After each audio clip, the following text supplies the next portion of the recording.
What's up, my brothers and my sisters from another mister?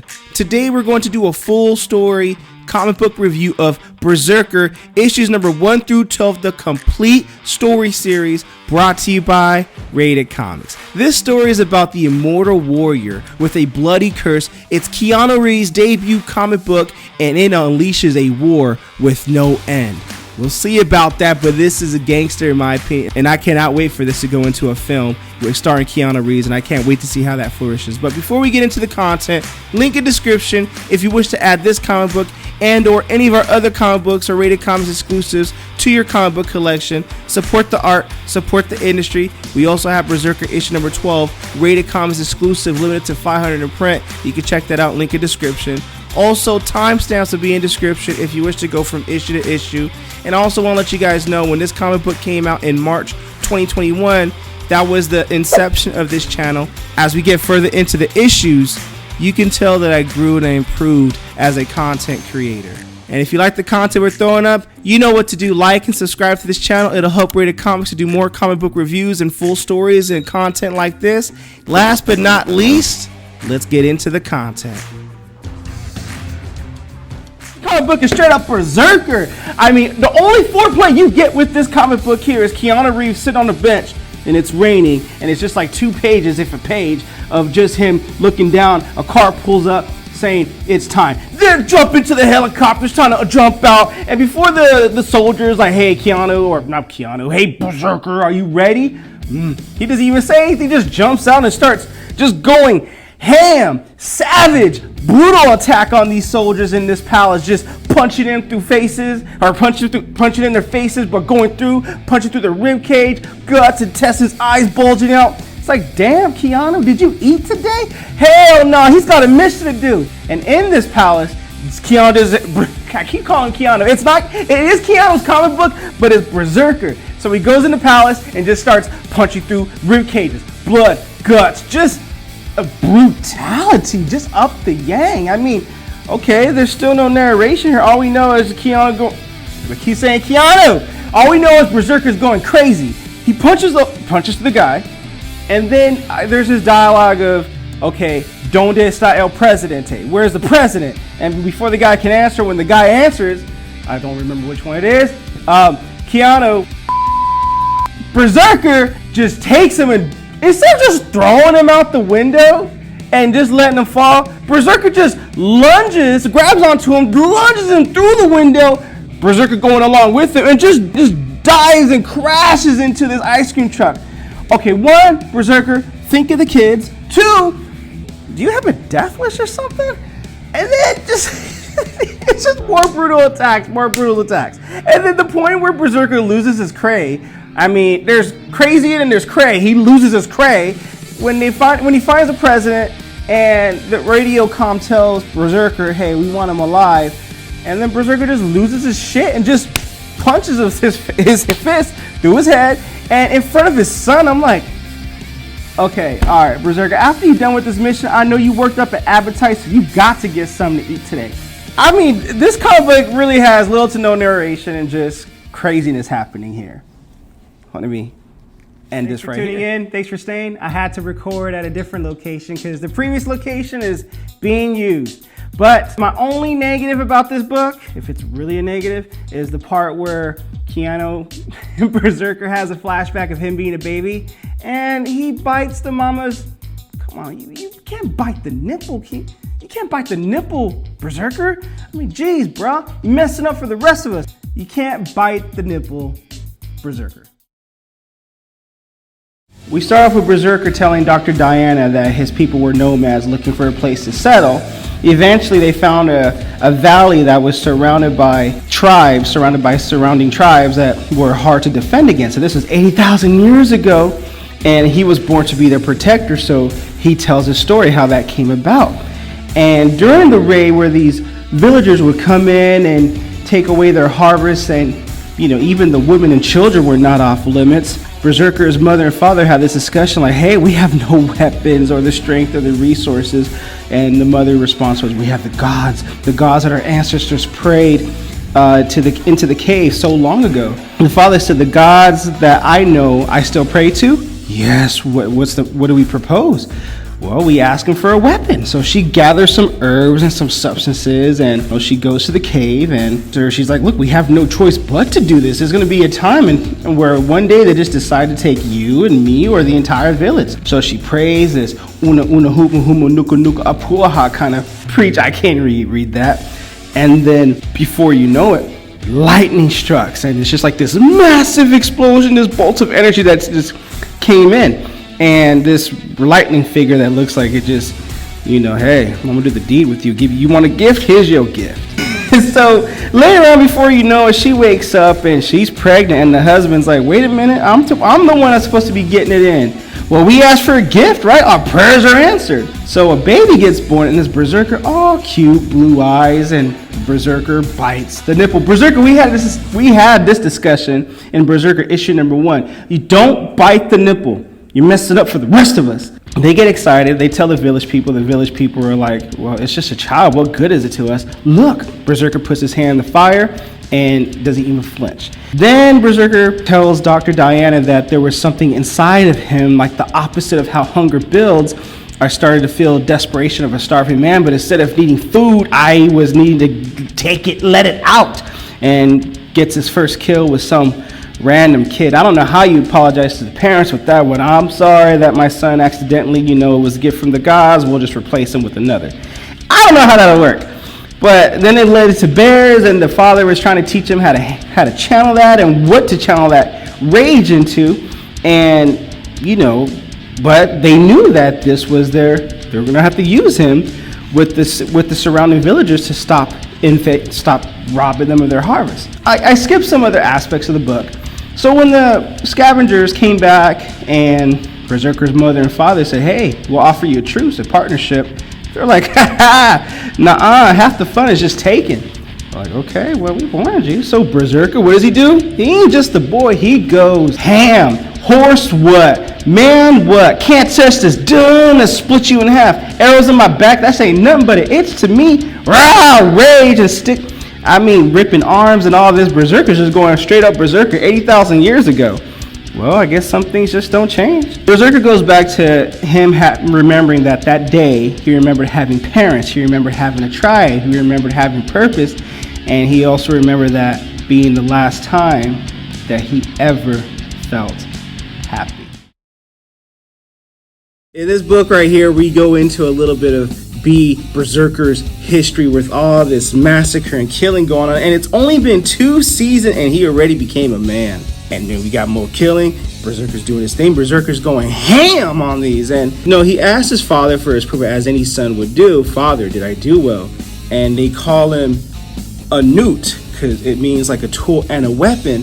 And as a son, he's like wanting to know, like, am I doing this for a reason? Are we doing this for good reasons? And his father was like, hey man, as long as we exist, we will never be safe. So he did ask his mother, and his mother was like, look, son, what's wrong with you? You did well, so what's wrong with you? And Berserk B is like, they call me Newt. Is that what I am? Am I just a weapon? Am I just a dog of war? And she's like, look, I prayed to the gods and they gave you to me.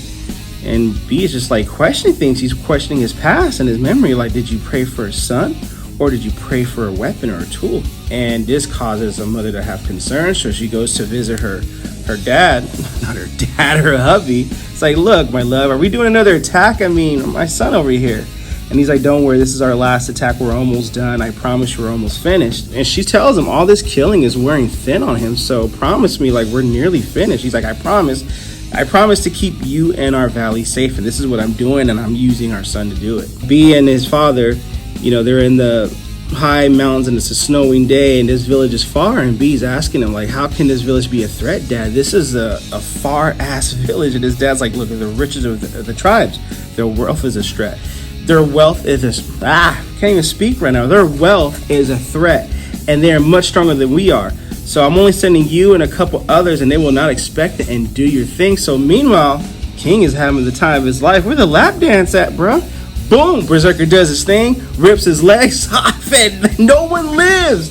And I think this is a point where B just starts to enjoy the killing, or starts letting loose, and there's no more holding back. as if he was even holding back. No one lives. Women, children, they all gotta go. And then we see Berserker sitting on a pile of bodies that he decimated. Women, children, sick, healthy, it don't matter. And B was like, did I do well? Yes, son, you did. So meanwhile, they go on another quest, another conquest, and there's a rumor of a new tribe nearby that plots against us, son. And these rumors of riches beyond measure. And there goes another lightning, a red lightning. And what's funny is it's very similar to how Berserker was made through gods, through lightning. And the father was like, okay, what has your mother done, or what has been done? So Berserker asked his father, you never answered my question. How, are you my father? So Berserker's dad's like, hey man, we prayed to the gods to give you to us, but you are my son as much as she is your mother. Just know that we love you, and we will be nothing without you. We'll never do anything that hurts you.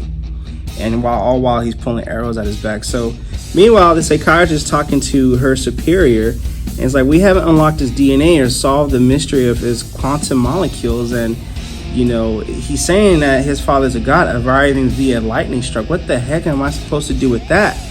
Look, one lightning strike will be singularity, but two means it's reproducible. Keep him talking, keep him remembering, and keep focused on the mission, girl. Now we understand how Berserker's just losing his stuff, losing his temper, just going ham on the mission to Chile. Berserker gets too involved, he probably blacked out, the equivalent of a Friday night in New Orleans or something. He took out 4 of his own KIAs. Well, okay, I'm sorry. How do you explain that to their wives or whatnot? They got too close to me, man. They get too close. It's just, new protocol adjustments is because they got too close, and because you lost your stuff, Berserker, you got to take 2 of these, and more to be continued with that. We start off with Berserker saying that he's done and he's about to get up. Diana, the nurse, tells him that they're making progress and the science can unlock his DNA.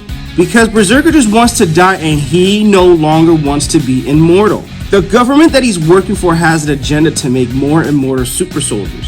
And Berserker is fully aware of it and knows that he won't be cured until they have an army of Berserkers.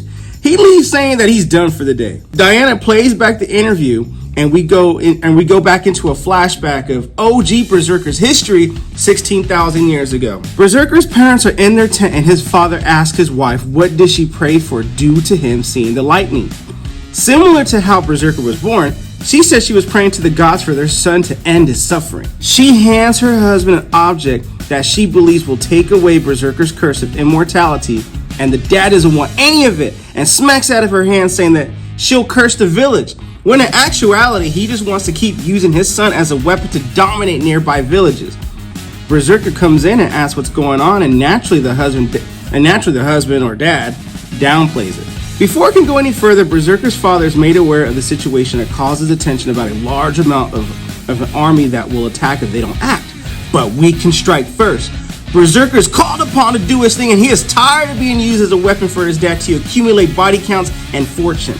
The mother and father have little tug of war about it, but the dad puts a little guilt trip on Berserker, saying that you are the only thing standing between our tribe and absolute ruin, so let's get on with it. He rides away and falls into the enemy's trap, and they are ambushed in a primitive gangster kind of way. The trap was a diversion while their enemy attacks their home, and Berserker's going nuts, ripping people in half and losing himself in the heat of the battle. Realizing the real battle is back at home, his father tells Berserker to stop because home is in danger. When they get back to the village, the damage has been done. Berserker goes beast mode, and this is oddly satisfying, seeing B rip the horse's head off. It is kind of cool. Arrows are being shot and potentially fatally impaling our boy, and he just makes it like any old Berserker would, like a gangster. We get a couple more pages of sexy brutality and Berserker catching a flaming arrow mid-air. Looking upon all this massacre and bloody destruction, more army troops are coming in, and they mean business. Berserker dialogue is of him remembering the details and how his mother was killed due to his father's thirst for blood. Berserker's mom thirsted for what was best for Berserker. In this moment, Berserker's dad guilt comes over, regretting that he should have known that the ambush was a trap. Berserker leaves telling his dad, "You deserve this." His dad calls him back, begging begging not to leave, but it's too late as he meets his bloody death and demise. What Berserker wanted most 16,000 years ago was his mother. We also get a look at the object that is believed to end his curse. In a classic stare down, it's Berserker against Berserker. Do they know you need to bring more than knives and spears to a Berserker fight? That probably didn't work out, but round one, fights, but he gives up, and the death of his mom is too much and surrenders the fight as the army disembowels our boy. That picture right there is worth the price of this book. Link in description if you want to purchase the comic. Berserker says he remembers dying. He remembers everything. Just take this in as he molds and gets made whole again. This is something, I mean, that's really cool to see coming to a live action film. Then he shares, even though he remembers dying, he also remembers that he can't be killed. He couldn't die as he walks into the sunset to an unknown, whatever he's going to do between now and present time. Diana arrives to Berserker's home and calls him by his primal name, Onu, and we end off with this book in the ultimate cliffhanger and the ultimate mystery, and definitely looking forward to issue number 5, and this book is very well worth it. We begin this issue with a close-up of Berserker where we're not sure what he's in, and there's a countdown to something. Whatever it is, the sensors are off the chart, and there's doubt that this will work, but I believe the voice is Diane. Trust me, this will work. Then we go into Berserker's house where B and Diane are having a conversation. And B asks Diana, well, what's your truth? Tell me the truth why you're here. And Diana tells him the truth is, I've been working with you for over a year, and I can recite word for word the years of study. And I built a 50-person research department around you. I have PhDs in physics, behavioral neuroscience, and experimental quantum mechanics degree that I invented. I turned down 2 Nobel Prizes because I didn't want attention being drawn to my research. So the truth is, I don't have a clue what to do next. B offers her a drink. She takes a drink, a Scotch neat, and she tells B, you remember being born. You basically tell me you're a god. You remember everything because they're trying to, dig into B's memory so he can figure out how to die because he's just lived, and no matter what, he just cannot die. So she offers him an unconventional solution because he's an unconventional guy, and she wants to connect with him in a different way, if you get my meaning. And B's like, okay, that sounds like a plan, but B's lived such a long life. I mean, I imagine he's had so much poom poom and or chon chon or whatever you want to call it, that it's just not about that anymore. He explains the idea that what music means to him. He tells Diana, you have any idea how much music I heard in my lifetime? At the end of the day, it's always the same. The beat, the rhythm, the lyrics. It's the same song over and over again. Every generation, every century has this different song, but it's always the same. The sound may be different, but the urge is universal. From the earliest primal beats until today, songs bring us together, a common purpose and a common desire. And we're wondering, okay, B, where are you going at with this? Diana asks him, well, so it's love. You haven't searched for love. Is that why you want to die, so you can love again? And B is like, look, who says I haven't loved? It's getting late.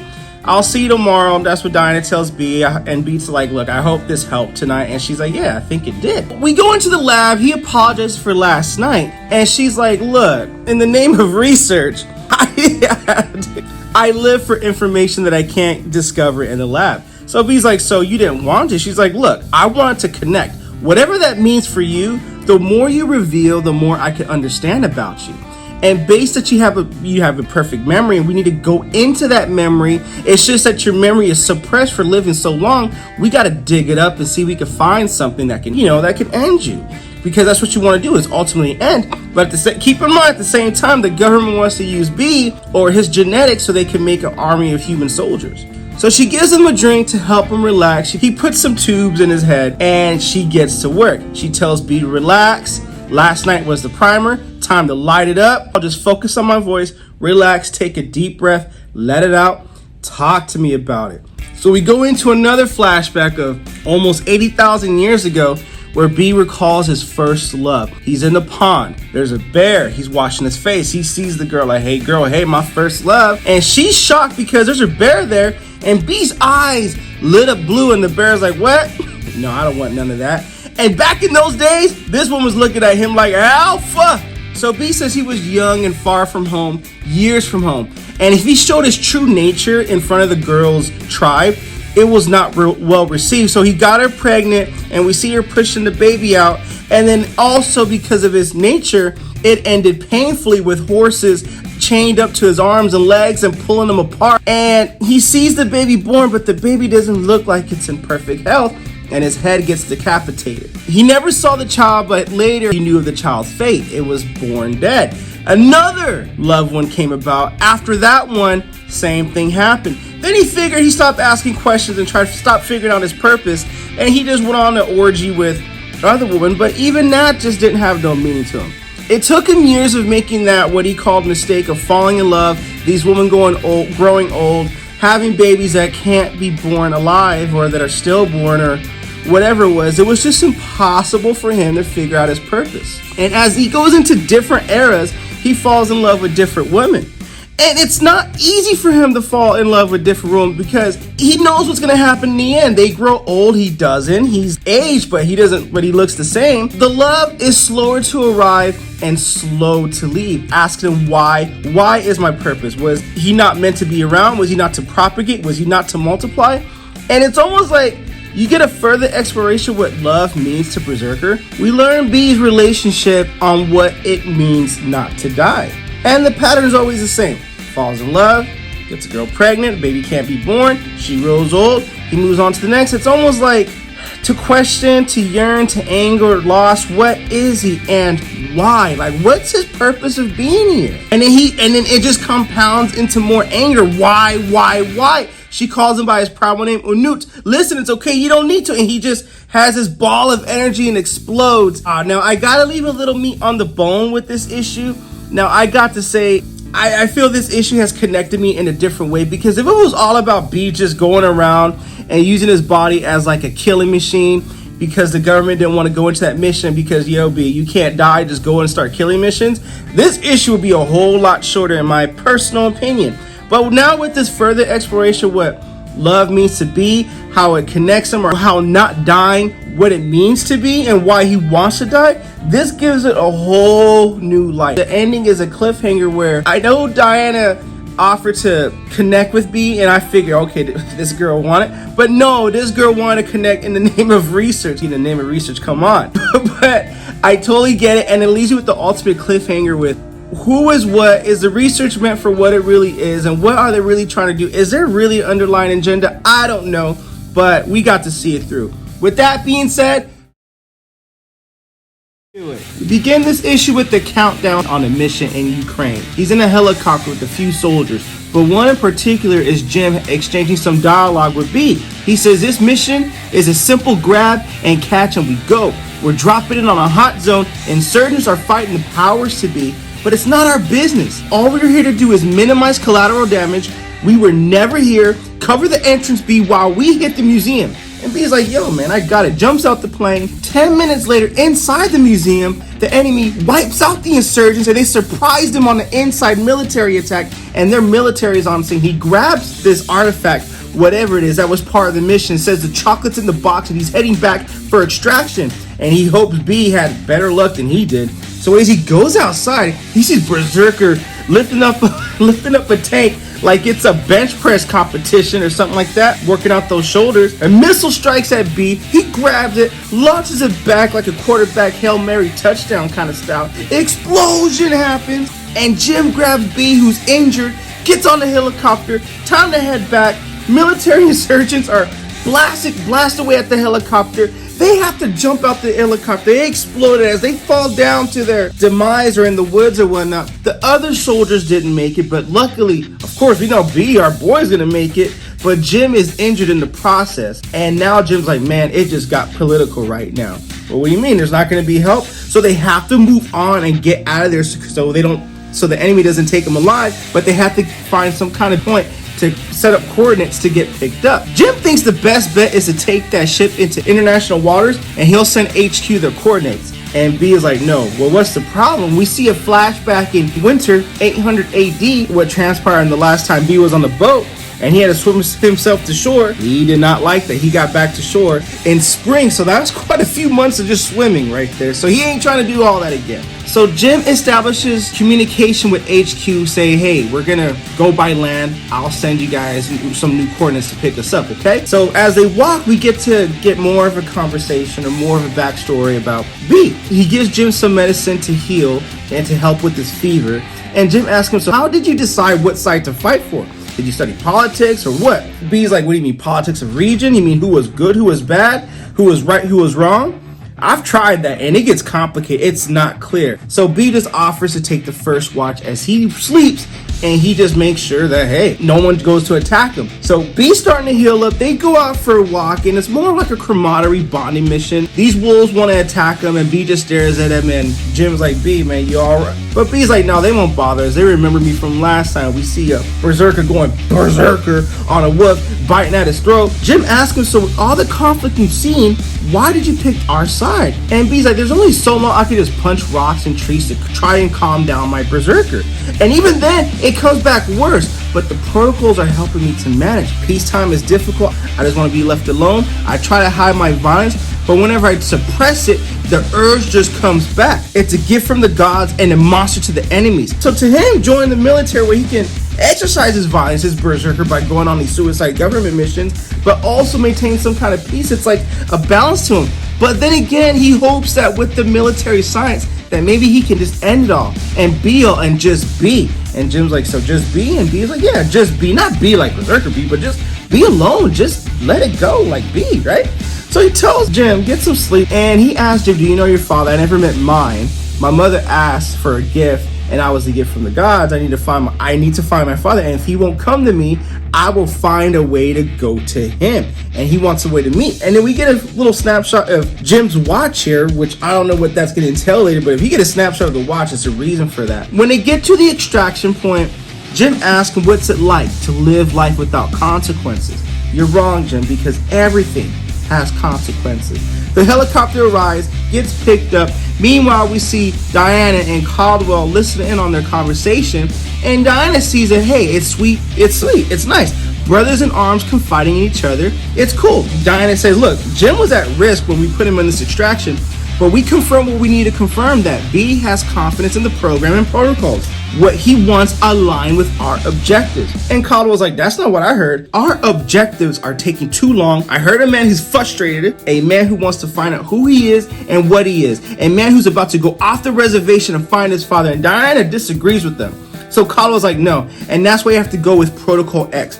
Well, Diana's like, he won't agree with it. Forget him what he agrees with. Leave that guy up to me. Let's see what's inside this thing. I gotta say, Berserker number 6 is another solid issue. It takes us deeper into the life of B, and also what makes it clear what he wants and what he out of it. It also deepens the mystery of why he aligns with those that he aligns with. I personally thought that was an enjoyable read. It was more personable. At the same time, it still delivers the action, but with a lot of heart. Link in description if you wish to add this comic book to your comic book collection. With that being said,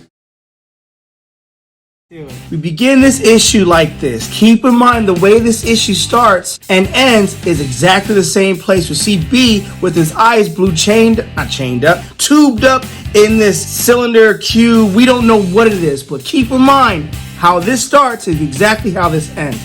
But the meat of this book takes place a week ago, where Berserker, or Unut, meets with Caldwell. Caldwell thanks Berserker for making the time to take the meeting today. So Berserker asks him what's on the agenda. More cartography? More hieroglyphs? What is it? And it's kind of interesting, like, why are you having B study maps? But then again, it kind of does make sense just from the beginning. If you follow the issue, feel free to check out the playlist at the end of this video if you haven't. Follow the issue if you want to get caught up. How B has lived such a long time back in the BC era. It might make sense later why he's studying maps and arts and symbols and stuff. So Caldwell tells Berserker that you and Kiefer did well on the last mission, getting this artifact right here. So Berserker's like, well, what are you going to do with this? And he's like, I'm glad you asked, so I'm going to tell you a little bit about this item. In 2010, it found its way into the museum you rated by weight of arms dealers looking to launder their millions. Buying up antiques, they had no idea what they had. And before that, in 1944, it was part of a priceless cache liberated from the Nazis. And one thing I do love, before I go any further with this, is that this book goes into an explanation of this artifact and the truth behind Berserker, or at least a little bit more into it and where this issue can lead. But the backstory of this is awesome. Now, as being part of a priceless cache liberated from the Nazis, they were also overrun by the Russians. Just one of the many priceless artifacts. And in 1944, I love how every panel shows a piece of this artifact dating how far back it goes. It was looted by the Nazis during World War II, and after spending hundreds of years trading hands in the marketplaces across the Mediterranean, which is in the 1700s. Back in 1453, it was lost in battle by a long line of warriors who belonged to a secret cabal. Cabal. A cabal that protected, served, and believed in its power. Who does cable nowadays? It's all about Netflix, Amazon Prime, and HBO Max, in my opinion, but that's another story right there. Then back in 750 BC and 760 BC, it was acquired from a shadow caravan that crossed the Sahara from the great Nubian capital Napata in southern Egypt, where they believe they can exploit the technology and rituals ancient and unknown. 1026 BC, rituals they learned from ancient texts lost in the fire of Alexandria and stolen centuries earlier from the original owner, which we see this Babylonian warrior who was presented with the king going ham in war, but we see the artifact around his neck. After finding it on the battlefield a year earlier, I'm sure you remember the Battle of Babylonia afterwall, Berserker, because you were there, Unut. You were there slashing, crashing, putting, going to ham. And then we see this moment where Berserker gets his hand cut off during battle, but he still goes to work. But at that birthplace of a new region, and we see this guy picking up this hand from Unut, a sect that would worship you, study you for thousands of years, a sect that's alive today with one purpose, to become you or just like you, a god. And this guy carries Berserker's hand in the bag, and B is just there with his hands cut off, just looking at him in bloody, gory, brutality mess. So he opens up the box and it's whatever's left of his hand. So B has to confirm, is this my hand? From all those years ago, back in the BC era? Kyle was like, yeah, well, what's left of it at least. Over the years, has been eaten, smoked, boiled, sex magic, I guess. And what kind of hand job is that? And injected, so there isn't much left. So Kyle was like, yes, I know, it's kind of weird, but they do have their uses. And lost DNA is useful. And the Berserker's like, and how did you get into all this, Caldwell? He's starting to get pissed about it. So Caldwell explained, my father, I always followed my father's footsteps, I suppose. He was an archaeologist with a ferociously encyclopedic mind. And we get the flashback of him and his father right there. And you could tell the tension keeps building in this speech. And the fact that Unut doesn't see through him with this tension, I believe it shows how bad he wants his mortality back after living all those years. Unut notices, okay, now it explains all your artifacts in this office, right? And I mean, you collect.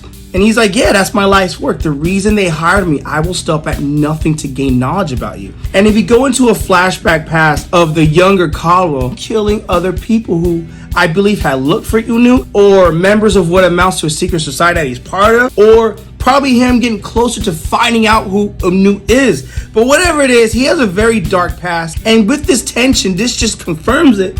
But because B wants his mortality back so bad, he just can't seem to understand it or can't seem to see it.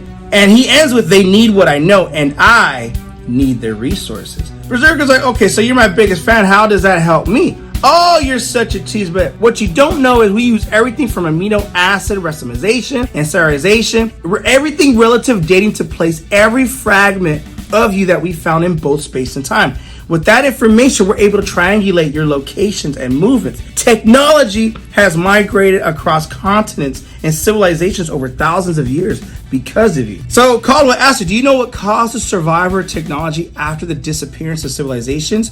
You, beyond war, beyond conflict, you spread knowledge, technology. You know this deep inside. You know what your purpose is, don't you? And Berserker's like, I don't know if I like the sound of this. And he gets a flashback of going primal on the Sabretooth in the very cold of winter. So Caldwell continues to elaborate. You can kill an army with your bare hands, but that isn't your real power. These carvings, no one can read them but you. I wasn't everywhere. I don't know everything, says Unut. You lived through younger, direst period 12,000 years ago when the earth cooled. It's a hopeless historical blind spot. Tell me, B, what was that lost civilization like? And it just goes into another flashback of him and that Sabretooth. And from what it looks like, I would say it was pretty savage. I mean, tell me how savage it was without telling me how savage it was. That's how savage it was from what it looks like. Or the Olmecs, rumored to have telepathy. All theories, but if you were there, you would know. And it shows a flashback of B and the Olmecs, and he's like, I promise I wouldn't talk about it out loud. Oh, you're screwing with me, Berserker. And B's like, and you're not helping me. You do understand that information is power, right? But there is information you want that neither of us have. Power that we both lack. We have Protocol X, which was highlighted in the previous issue. So Berserker's like, what is Protocol X? Well, it's designed to put your mind and body under intense pressure. You have perfect memory, but you aren't a GPS. You remember what happened, but you don't always know where. You understand time must have slowed, like a slow crawl for you. And Berserker's like, yeah, it almost feels like a standstill because I lived almost like forever. He's like, yeah, you are a glacier, slowly transforming everything around you. But you are changing as well. With Protocol X, we can push that further, potentially discovering the place you were created. Or born. Yes, your birthplace. If we can find that place, we can give you mortality. We can set you free. So Caldwell goes to the map and he talks about, I've been trying to triangulate your mother's position where she took that cocktail that conjured you up and the totem that was lost, that totem that can give you mortality. Protocol X might be a way to find your answers and our answers too. And Berserker's like, why do you call it Protocol X? Why? I'll tell you why. And I love this panel right here where it shows him because X marks the spot. When we see the X in the Mojave Desert, and this panel right here clearly illustrates that Berserker is buried deep underground in this cube, undergoing Protocol X. The spot where we dig a hole and bury you 2 miles deep with no way out. Then we see what happens. And then we go back to the panel where we start off with issue number 1 and it ends in the same place except the countdown being number 1. I believe it's going to be something about, before we give your mortality, we want to know more about you, want to know everything. Or are they even going to give Berserker his mortality at all? Which to me, that's one of the most interesting ideas in this book. I believe it makes a lot of sense. I mean, if a person like Unute existed, there would be a whole schools of belief based on him and his exploits, entire sections worldwide, or at least the ones that know about him, devoted to him, studying him, wanting to learn about him, want to know everything they can about him. Now, usually Berserker is a comic that I love, the gory brutality. I was just over the top, but I do love how this issue, it could have easily got carried away with exposition and dialogue and explanation of what's going on. But you know what? We still get a taste of that horror brutality that is the essence of Berserker, in my personal opinion. But you can comment below, let me know what your thoughts on that. Link in description if you wish to add this comic book to your comic book collection. I can't wait till this gets translated into a film or television series. With that being said, we begin this issue with B inside of Protocol X. The box Caldwell put him in, well, B went in there voluntarily, of course, 2 miles deep into the ground to dig into B's memories of his origins and to pinpoint where exactly he was conceived in, or what cave he was conceived in. In the previous issue, it's established that B has a really good memory. Awesome memory. He remembers events, but not the exact time of the events. Come on, when you live for 80,000 years, it's got to be a challenge to remember what happened 1,000 years ago. Heck, I even have a hard time remembering what I had for breakfast later on in the day. Some of you have that challenge too, but mostly it's coffee and a few snacks or something like that just to get the day going. And I am a coffee junkie, so if any of you guys want to buy me a cup of coffee, link in description, I'll give you guys a shout out. But going back to the review, as B gets more intense energy blasts while they're going back into his memory, energy emissions get more intense to where energy emits 2 miles deep out to the surface. The team has to fall back and retreat because there's no telling how much damage it's going to cause. Caldwell is intrigued by this research despite the apparent danger. Keever is like, nah, bruh, we could. It's not safe out there. We've got to pull all our men back. Caldwell wants to see this with his own 2 eyes and tells Diana to get ready. Diana's like, what? Really? Get ready for this is too much. The black energy line that B is knowingly or unknowingly from this intense procedure called Protocol X zigs and zags and weaves to their vehicle. It looks to latch on to Keeper, then bypasses him for Diana as we see her take it in. That panel doesn't look like she's in pain from it. Perhaps it happened so quick there was just no time to react to it. When Keever and Caldwell look out, all seems to be calm and restored. Then boom, another explosion of energy happens from 2 miles deep, creating a crater in the earth. That looks pretty awesome right there. 20 minutes later, reinforcements come in. Caldwell has Diana taken away after what happened to her earlier. Perhaps gonna research her, maybe give her medical care, but you just get this uneasy feeling with this guy. We later get confirmation of this when Keeper tells Caldwell with his head down that he lost 11 men. I mean, you can tell he's feeling bad about it. Caldwell coldly reminds him that we all know the risk. Keeper's like, we know the risk on the field up, but the WTF is this? Caldwell explains that this is evolution of humanity, Keeper, hinting that this is where we are looking to find out B's true origins. Really? A 2-mile crater in the earth is an evolution of humanity, B's true origins? I mean, alright, bruh. This could be more intriguing or not. So we got to stick around for the ride. I mean, I'm kind of digging it, but it's also like, where are we going with this too? Which is what's keeping me on edge here. As the helicopter lands, they both climb down to extract B from the box. Caldwell then proceeds to tell Keever that his thinking is too narrow. If he doesn't see the big picture, this operation is beyond your purview, which is why Caldwell says that this is the reason he is here. He pushes some buttons, a code to open the box, and I love Keever's clapback. Come back to Caldwell. Is this still in your purview, bro? The box is empty where B is supposed to be. It may be the first time Caldwell has his foot in his own mouth and he doesn't know what happens next, or what's gonna happen next, or how to explain this one. In this panel, we get a flashback as we go back further and further in time, from 5,000 years ago, 10,000 years ago, as Earth climate changes with the times, 20, 30, 40,000 years ago. 60,000 years ago, B is standing at the cave where he was birthed at. Then 8,000 years ago, we see his mother with the lightning strike energy foreplay without the foreplay quickness, or with the foreplay quickness.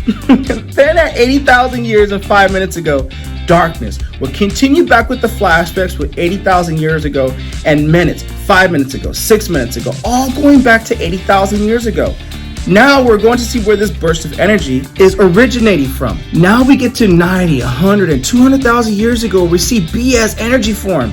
I'm not sure if this is illustrating that B originated from outside of time and space, since we're going back 20,000 years ago, before being inside of his mom's uterus. I also do recall from school, I mean, I did fall asleep sometimes in class, but you shouldn't fall asleep in class. Take that as you will. I'm not advocating that, but who hasn't done it? Outer space has got to be billions of light years in terms of distance, and the galaxy being so large, how can we possibly explore all of it? Very interesting that this flashback ends with 400,000 years ago. Now in present time, we see Caldwell talking to a spear and looking at video footage of 41 frames, and then frame 42 where Berserker just automatically disappears. Unut disappears. The result of Protocol X, it could be perceived as a negative result, but Caldwell's looking at it differently. The spear is like, are you telling me we lost our best asset? That's what the spear is looking at. He's like, no, I want to assure you that the result does fall within the parameters and the scope of the research and projections. The spear doesn't see it that way. He sees it as the asset being lost. Caldwell's like, no, let me rephrase it. He's just not here. Unacceptable results. The spear is not having it, but Caldwell breaks it down even further. Unut's disappearance is not a step backward, it is a giant step forward. They're on the precipice of looking at a new frontier. Unut unleashed a new energy with this new sample of hypercomputer that should theoretically be able to synthesize B's novel amino acids. The clones, he walks by some clones, may potentially be able to bring them viable. And Unut's synthesized self-regeneration blood is a non-atopic, and eventually animate a new semblance. So in other words, he feels they got enough data to continue on with making other berserkers for the government to fulfill their mission. And also Caldwell ends with they have data and theories, and his best guess really is that Project B has breached the quantum realm and is currently, maybe temporarily lost him, but he tethered a link that they can exploit, a link that can reach through time and space. Exploiting B to make first contact was always one of the goals, finding out B's true origins, which just makes sense. Have they succeeded? He believes so. Now we see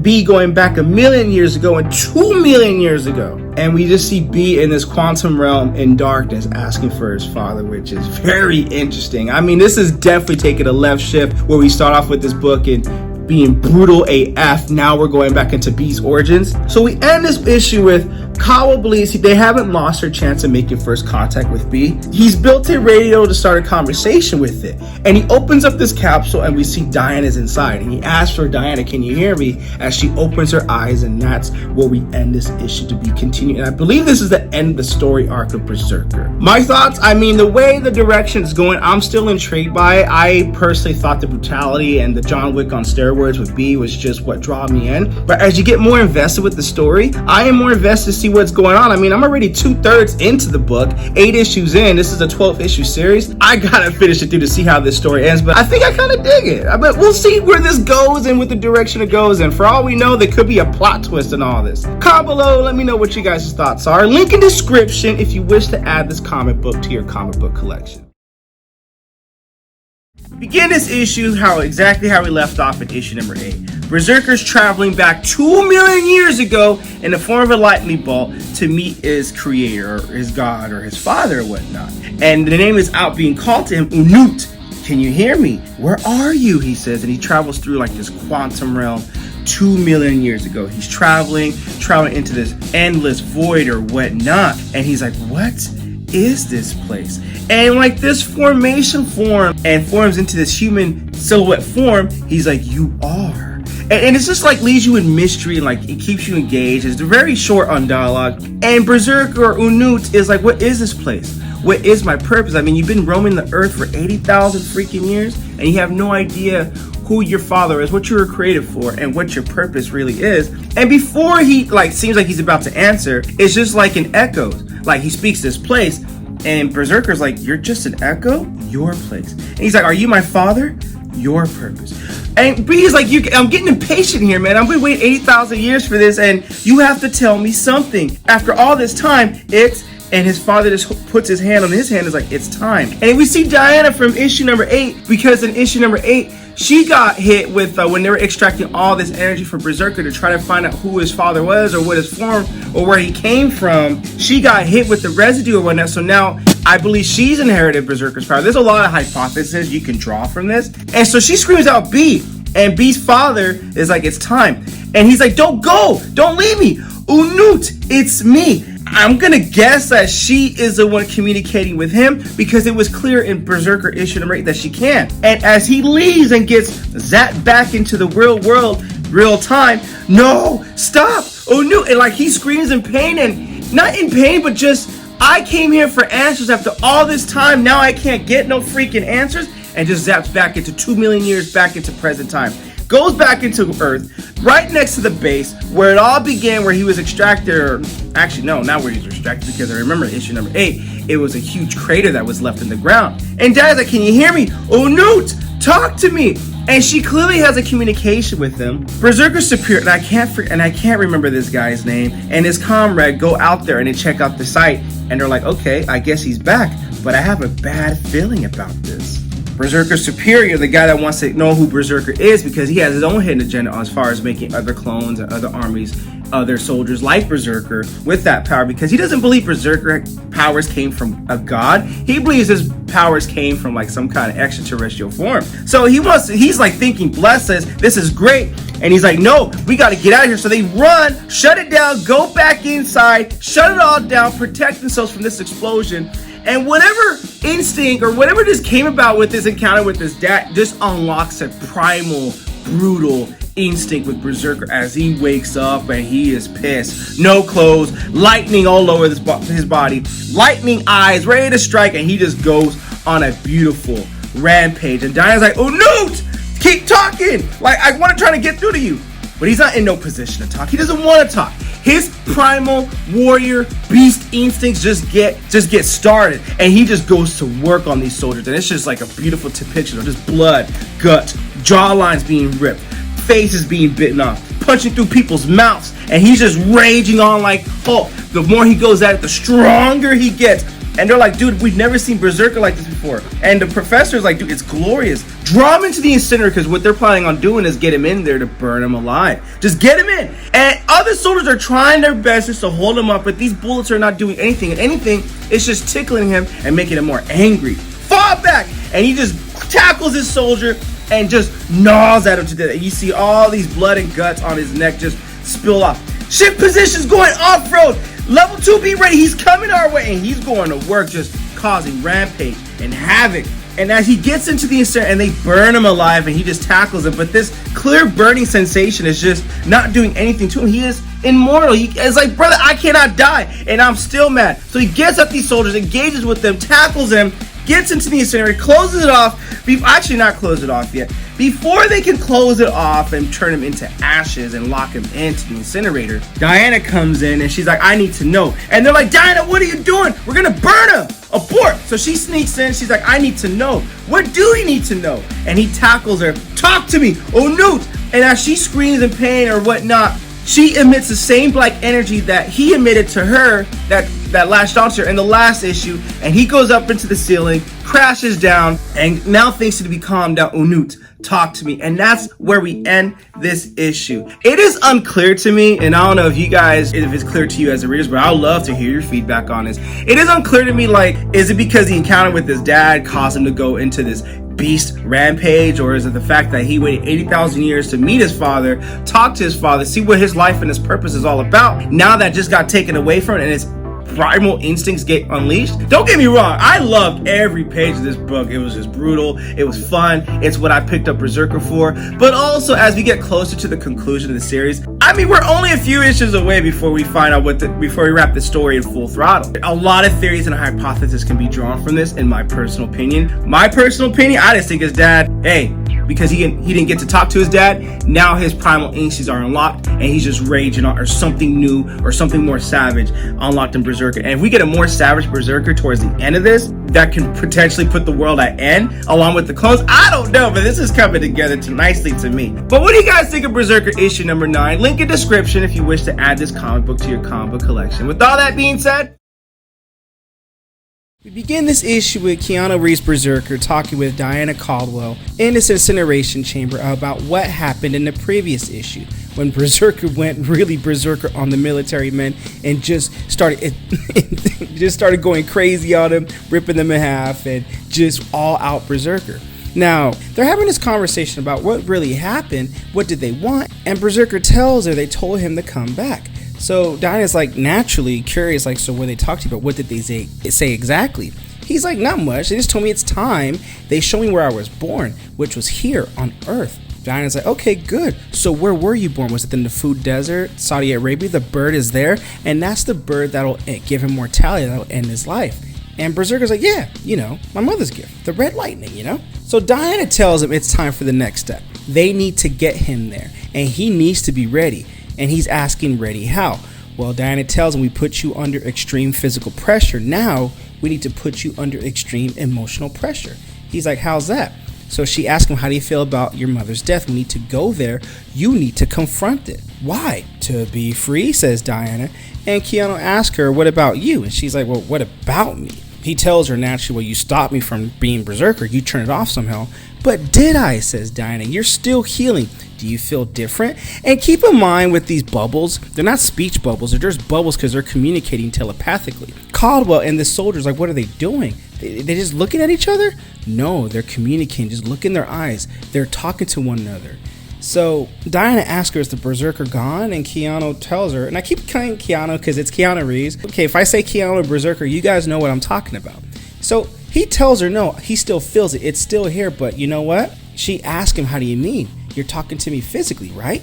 So Keanu tells her, you're part of it now. And Diana asks her, part of what? The purpose. There's no going back because you got that energy. So now I believe Diana has the power of Berserker too. For the first time, Berserker tells her, we're in this together.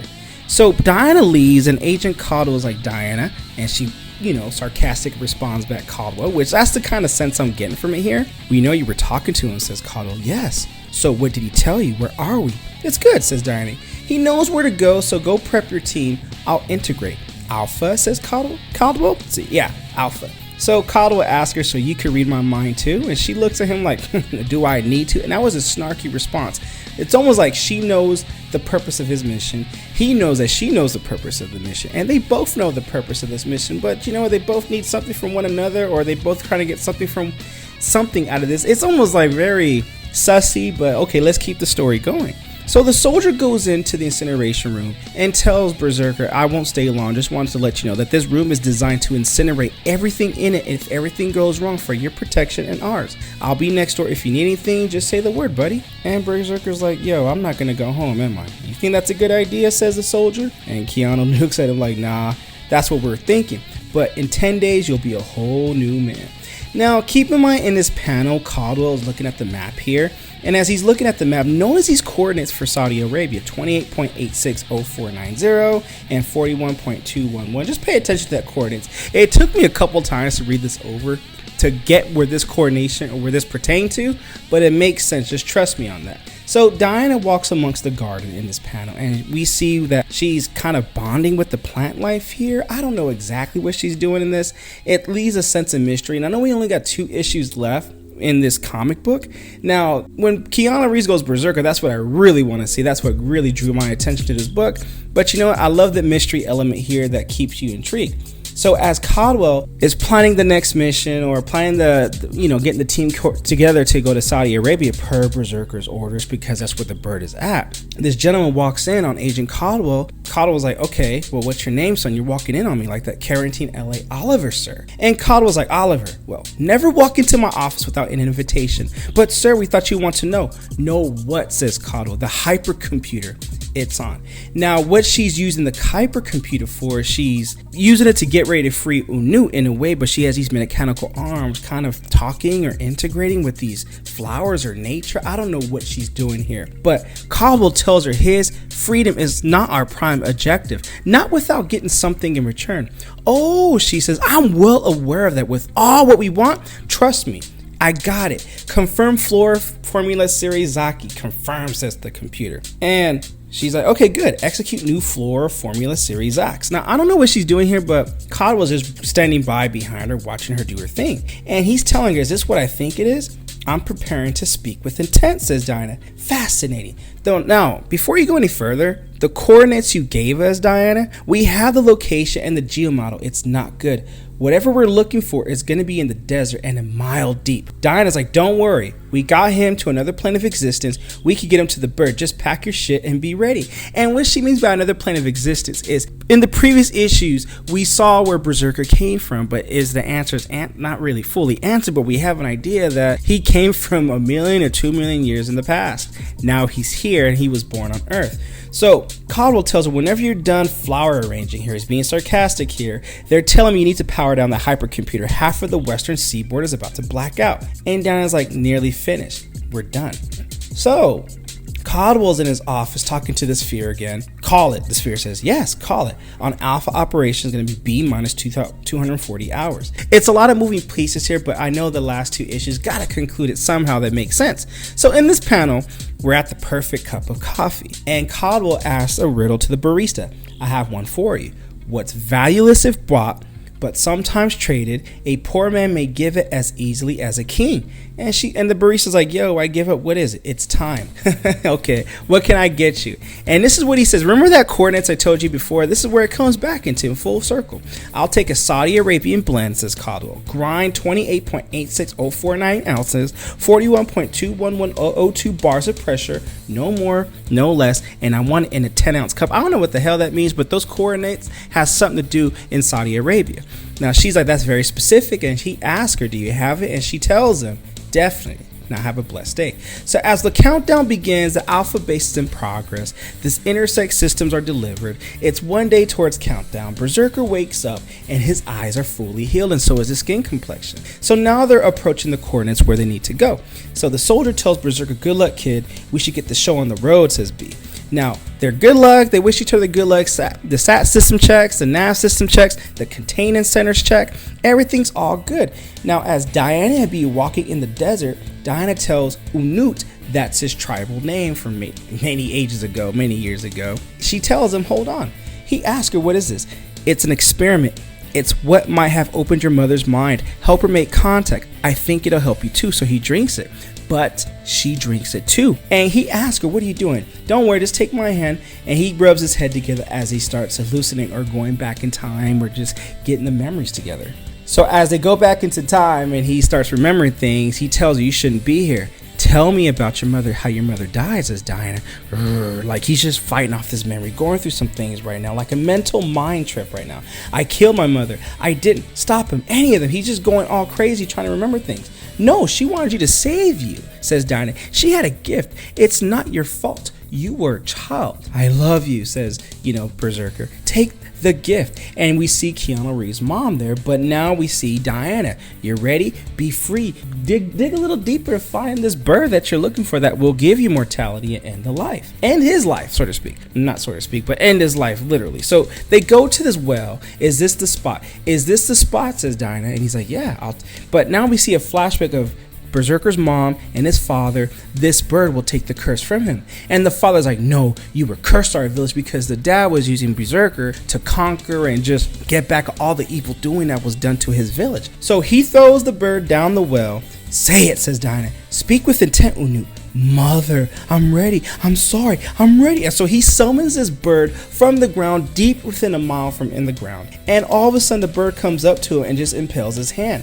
Now we go into this panel right here where Caldwell and the soldier are looking at the monitor, checking on the status of things. Now Caldwell wants to leave, and the soldier's like, yo, where are you going? He's like, man, this is history. I want to see it for myself. Bless us. And the soldier's like, man, I just don't like this one bit. So he looks in his binoculars and he sees his armies and tanks and helicopters approaching. He's like, what the hell is all this about? And we don't know. It's just kind of like mystery. We don't know what that's about. We don't know what this bird's about. It's just a lot of mind trip here. We got a couple issues left to wrap this all up. But as the bird impales Berserker in his hand and throughout his body, his eyes go lightning blue. He screams in pain. All Diana can do is just lay on the ground and look in awe and amazement and in shock. And this bird envelops Berserker, and that's where we end this issue. Obviously, more questions and answers in this issue. Did I dig it? Of course I dig it. I'm too heavily invested in this comic book to not conclude the final 2 issues. I'm looking forward to seeing how this wraps up, and also when this comes out on Netflix, hey, you know your boy's gonna be watching that too. But with all that being said, man, I think this is a fun issue. Not as much violence, or not any violence that we're so used to in Berserker, but hey, I guess this is one of those breathers that we need a breather from, because of Berserker issue number 9 was the most brutal Berserker I've read to date. But link in description if you wish to add this comic book to your comic book collection. Support the art, support the industry. With that being said, we begin this issue where we left off in the last issue with Berserker, B, Unut, and Diana and Caldwell and gang are in the Saudi Arabian desert retrieving the artifact, this eagle bird talon looking thing that will give Berserkers mortality. As he discovers it, retrieves from the ground, this really large bird figure envelops him, so to speak. And now these mystery military men are showing up, and I believe my theory is they have to be working with Caldwell somehow, because when they land, the guns are not pointed at him.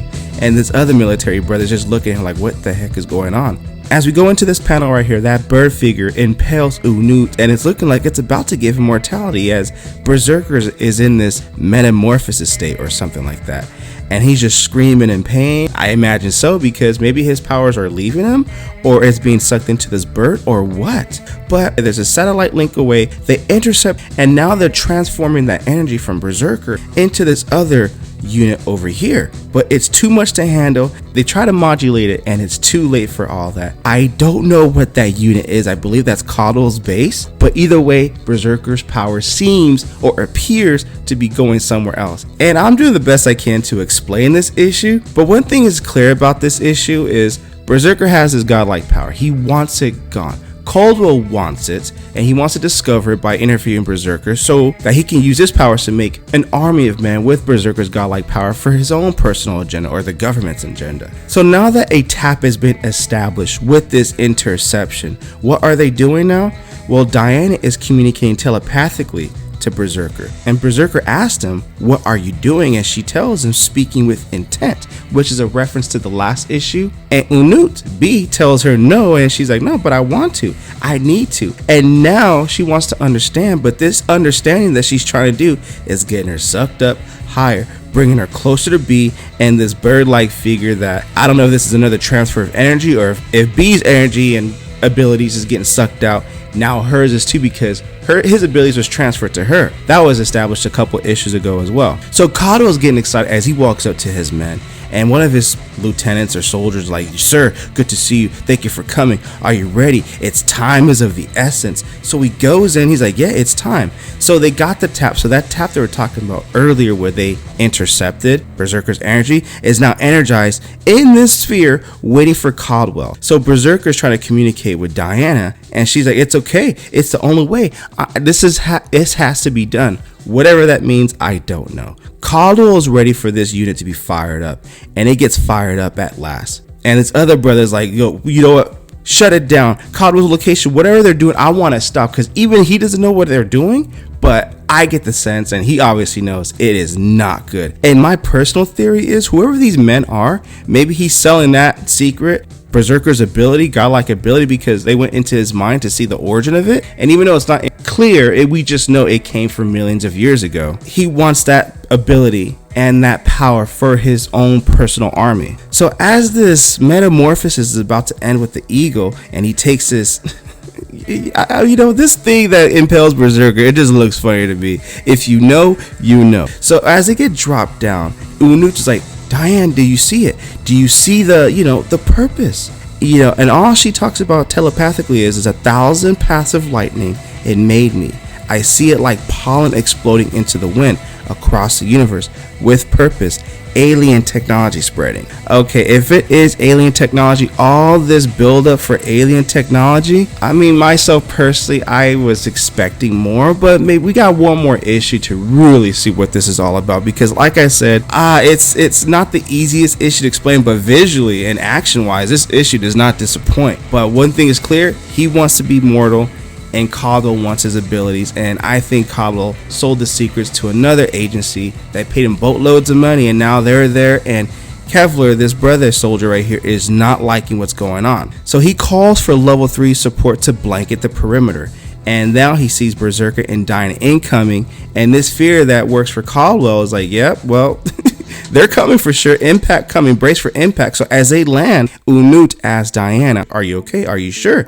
And we see that artifact, that eagle, bird, whatever that is, artifact that does give Berserker mortality. So now we see Caldwell absorbing all the power, screaming, and that reminds me of Berserker issue number 9, when Berserker went back to the origin of his creation, so to speak, and he just went into this blind rage. And that's what Caldwell is doing in this panel, going into a blind rampage, rage, disemboweling, eyes coming out, ripping people in half, ripping out jaws and hands and wrists, and biting like Berserker did in Berserker issue number 9. It's an absolute bloodbath. So now they know his energy levels are off the charts. The storage banks can't take it, and now the energy is everywhere in his facility where he's building up those soldiers, and now everything is just a bloodbath and all hell's gone loose. Shit has hit the fan, so to speak, and now those soldiers that he's been creating for his own little, for his government agenda or whatnot, now they appear to have Berserker's powers, and everything is just activated. And it's so Cleaver's like, "Eagle team, let's do this. Let's put this mofo down." So as they go out and soldiers start approaching Berserker and Diana asks B, "You're bleeding. How do you feel?" And he's like, "I think I finally feel mortal now." Feeling mortal and actually being mortal could possibly be two different things, and we better hope it's two different things, because as Caldwell approaches him with that rage, they know they are fucked. And that is the end of this issue of Berserker issue number 11. Like I said, I try to explain it the best way I can. I think that one thing is clear: Berserker may or may not have his powers no more, but Caldwell definitely has his powers. And why this happening, or how this issue or how this comic book is going to end, I don't know. But to me, this feels like a little bit of a filler issue just so we can get to issue number 12. But I definitely dig the artistry here and the action as well. Definitely worth it, but a very quick read. So with all that being said, so just like a quick summary here, like having lived for over 80,000 years as Berserker, this man's thirst for death was inconceivable. Morality and truth be damned, all he wanted was to fade away and die. The recent as well as the supposed finale of Berserker has left us with a very steep cliffhanger. That finale just raises further questions, and the sequel doesn't only feel like a possibility as of this moment, but also a necessity in my opinion. So we're gonna go into it, and stick with me to the end because you'll see what I'm talking about here. So this issue begins with Caldwell going straight up bonkers on this battlefield, or should we say going straight up berserker. He is just running around frantically ripping soldiers apart. The man remains unhinged and keeps moving this thing forward. That thing was thingy, but in a brutal kind of way. So gunshots are irrelevant to him because he is no longer mortal. He's unaffected. As this goes on, there is a brief exchange of telepathic messages between Diana and B. She explains that Caldwell is actually a leader of some fanatical cult. Surprising?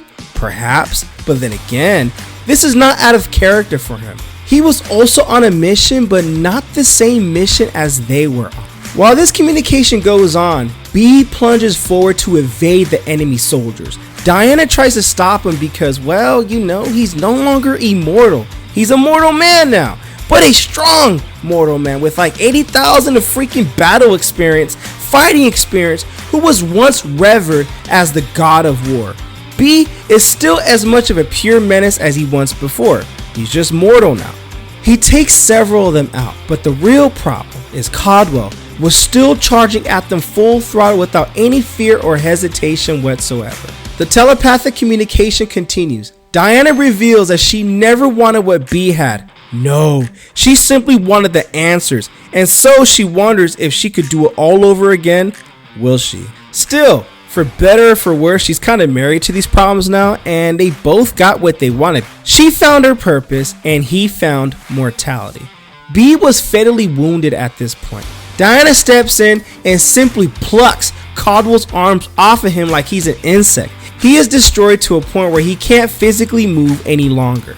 Kevin pulls up in a jeep, tells them both to quickly get in. B takes the artifact that granted him his mortality, and once they are safe distance away, the soldiers nuke the hell out of the entire place, the entire battleground. And that is just a sight to be seen right there, and I can't wait for this to be translated into Netflix. So leaving Caldwell done and dusted. Meanwhile, inside the jeep, Diana pukes. B asks her if she is okay, and she replies that she has never felt like this before, back only when she was pregnant. And the verbal communication ends right there, but it continues telepathically. As we see someone from the cult pick up Caldwell's unrecognizable decapitated head, Diana talks to B. She reveals that as much as they wanted to reproduce the immortal gene within him, what they really sought was to make contact with the source that sent B here to begin with. And HQ has succeeded in that. They have made contact with the intelligence that sent B over here. In the wake of all this, all those incomplete clones created years ago in B's image are incinerated. But hardly, if ever, there is an end to which is immortal. This is just crazy, man. So the leftover body parts unite and gave birth to someone that is labeled as Franken-B. Franken-B, that's the name they gave him. We just have to go with it. So Franken-B just ran away from the facility into the wild. We then transition to a scene of B getting examined in an HQ safe house somewhere in Virginia. So the doctor congratulates him. He now gets hurt like normal people now, just like the rest of us. Yeah, that's right. After 80,000 years of never catching a break from this curse of immortality, B has finally been revealed. He is now like a perfectly normal and healthy human being, one with 80,000 years of combat experience. Diana is getting examined by another doctor in another room. Kever is also sitting there on a chair, arms folded and legs crossed, body language indicating that he may have another mission to fulfill shortly. If it wasn't obvious already, well, now it is. Like Marvy Papa said, B, you are the father. She is pregnant and it'll only take a week for the babies to come out. Yeah, babies, plural. Following this, Kever explains the situation to a figment of the hypercomputer that was used to make contact with that of extraterrestrial intelligence. It's probably someone from HQ, but I don't know, this is my hypothesis here. Kever is told to kill the man, which is B, and keep the woman alive, which is D, Diana. Kever is not pleased with this command, considering how long B has served together with him, but he knows that he must oblige, man. Orders are orders. He enters B's room and engages in small talk. Unaware that B can telepathically communicate with Diana, she knows what is up and she tells him to buy her time. So when B looks out the window and Kever prepares to shoot his head from behind, the light suddenly goes off. It's Diana. She enters the room whilst imposing her will and imposing her powers. The other soldiers already have been taken out. She makes things incredibly simple by the way she's doing the thing. Just like how she turned off the lights, she could also turn off their hearts. Kevin, being a straightforward and shrewd man, understands that this is not a joke. He bids the two farewell and good luck. She tells him that she turned off the lights by cutting the flow of current. She could also turn his heart off just as easily, but she doesn't want to hurt Kevin or his men. Kevin, not being stupid about this, lets them go and tells B that he will see them on the other side. The hypercomputer tells Diana and B that those kids are not theirs, but Diana smokes it by using a black laser beam for her eyes. Then, as they walk away from this safe house straight into the snowy lands, B tells Diana that he knows someone who can help them. Then, this takes us to an old building somewhere in the vacant lands of Tuscany. There is a family whom B has known for generations. They welcome them, provide for them, provide food and shelter and some great hospitality. You know he hungry. And so soon, Diana gives birth to them. There are two kids, just as he suspected, but unlike all those times in the past when B's children were born lifeless, this time it's different. They may not be crying, but they are very much alive. They have only been just born and they are already gulping on her breast milk. Anyways, Diana has another telepathic but brief conversation where she recalls how people say that history rhymes, or maybe it just mirrors itself. So the kids play outside and B notices that the kids don't berserker. They don't go berserker. They hold hands as they watch the kids play.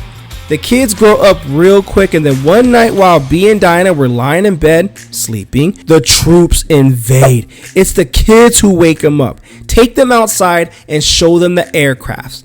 B asks the kids to go back inside while he braces himself for war.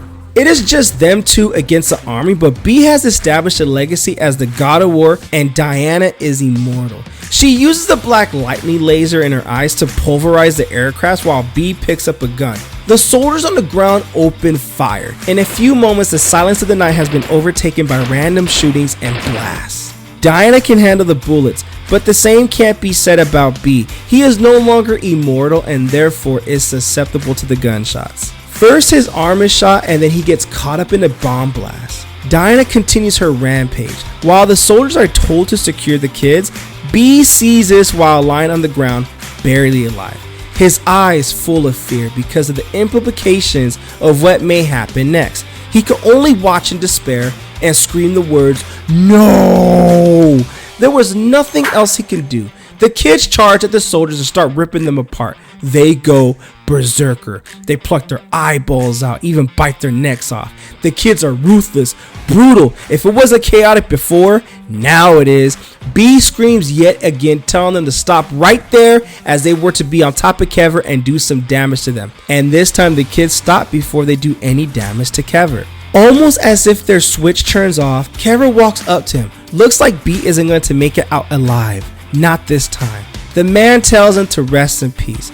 Diana gets a little closer, tells Kevin to start walking, then she asks the kids they can fix him, but they can't. It's too late. Still, B talks. He calls her name. He wishes that he found his purpose. He states that it's about time and thanks her for everything and then breathes his last breath. The kids ask if he's gone, to which she replies, "Yeah, Daddy B is gone." But as for where he went, there is no answer, at least not yet. A grave is prepared for B, and then a few days later, the kids enter Diana's room in the middle of the night. Their collective presence comes off as rather dark and eerie. She asks them what's up, and well, they declare it's time for them to start their lives. They also flex their heterochromic eye. One is red, the other is blue. Just like that, they begin to walk away. Diana asks where they are going, and they simply reply with that they're going to plant their seeds. Okay, I want to go plant my seeds this weekend. Anyways, following this, no, that's amazing. That's insane child support and some child expenses right there. Anyways, so following this, we see a glimpse of what's going on. Kevin walks outside to greet the sun on yet another day. Members of the cult somewhere are feasting on Caldwell's flesh. Frank and B is seen approaching the HQ safe house, but perhaps more interesting than any of these events is a scene where we see the kids hanging around with potential mates in a bar. They are ready to do the deed. Well, I guess, calling them kids at this point is a little inappropriate, isn't it? But for better or for worse, they're about to plant their seeds. As we see all this unfolding, Diana is having a detailed monologue with herself. She wonders about moments about perfect memory, about the past, the future, and yet also about purpose. But the crux of her conversation with herself is what it means to be immortal, to be the voice from the past, an echo of the forgotten, rippling into the future, shared memory. Is that what it means to be immortal? She is then seen standing on a cliff just watching the sunset. She calls out to B, wondering if he's still there. And it looks like death is irrelevant too, because what we see next is B coming out of a peculiar mushy substance on a foreign planet. He can very much still hear her telepathically speaking. She asks him about where he is and if he can make it back. B comes out of whatever he was coming out of, looks around and sees a somewhat unusual scene. There are 3 moons, plenty of massive mushrooms, strange creatures in the background, and an overall extraterrestrial atmosphere. We have no idea where he is, but for some reason his body language implies that he's somewhere familiar. B replies to Diana's question about whether he can make it back. He declares he'll find a way, but it'll be a while. She tells him to hurry as we see him open his eyes. They are just the same as the eyes of the kids that were shown to Diana earlier when they were talking about planting seeds. One is red, the other is blue. The story ends right there, and this leaves with the odd sensation that everything we thought we knew has turned out to be a complete mystery. Now, this can't be the end, guys, in my opinion. This feels like it's a beginning of the end, a beginning of something big. There is an extraterrestrial intelligence hell-bent on populating Earth with its own kind. B must have been a test subject or a guinea pig since, whenever he tried to conceive a child, he failed. But this time, it's real. Diana gave birth to 2 kids who know what they are supposed to do. And the fact that she is now asking B, when can he make it back, means that she also knows what's going on. The same could be said about B. The only ones being kept in the dark are us as the readers, or maybe Caldwell is in the dark as well, because the last time we saw him, he was a source of fresh meat for the cultists, and it doesn't look very leader-like to me, but whatever, it's pretty crazy, but it's cool though. Though I'm not sure about this, his eyes still imply that he is onto something. And also, what is Franklin B doing? I don't know, guys. What do y'all think? Comment below, let me know. Will there be a sequel? Should there be a sequel? With all the hype around the upcoming animated series and the live action, I do see Berserker becoming big enough that a sequel is inevitable. But there hasn't been an official statement thus far, so we'll have to see. Overall, the final volume had a different feel in comparison to all the volumes that preceded. All the main plot lines are still hanging in air, and we just got to see where the story goes from here. That's the question. And also, I want to end off with, don't forget to check out RatedComics.com to check out our Berserker issue number 12 exclusive only to Rated Comics. That's the only place you can get it from. And it's a really cool looking cover in my humble opinion. But link in description if you wish to add Berserker issue number 12 or the exclusive or any of our other comic books to your comic book collection. Support the art, support the industry. Lastly, this review is sponsored by coffee, so if you'd like to buy your boy a cup of coffee, link in description, or donate just to support the work. But the greatest compliment you guys can do is by liking this video and subscribing to Rated Comics YouTube channel. Thank you again for watching. Until next time.